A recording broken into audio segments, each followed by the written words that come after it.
today in educational studies we in our lecture we were doing presentations. So I wasn't in this group, I was in next week's groups.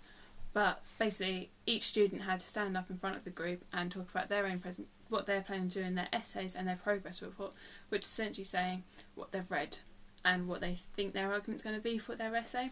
I found it a really helpful exercise because one thing, it's made it clear what I was actually meant to do for this presentation, and secondly because it sort of gave me my own ideas.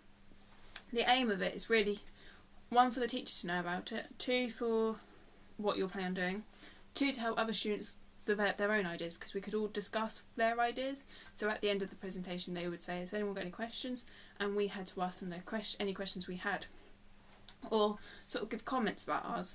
So I'm quite looking forward to doing mine next week because I think it'll be a really helpful experience for me. But this week was helpful for my learning because it was sort of peer-to-peer learning, because they were sort of teaching me a bit more and looking at it in a way that I probably wouldn't have if I hadn't heard them speak about it, and now I'm looking at what they were talking about in a different way, which is a really helpful exercise for me.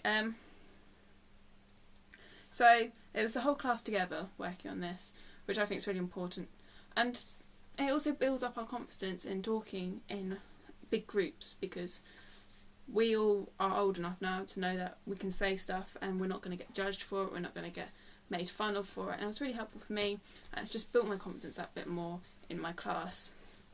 So although I wasn't really learning in that I wasn't, actively doing something towards my own learning, I was helping other people, and I was also learning myself a bit more about the theories and looking at things in new ways, which was really helpful.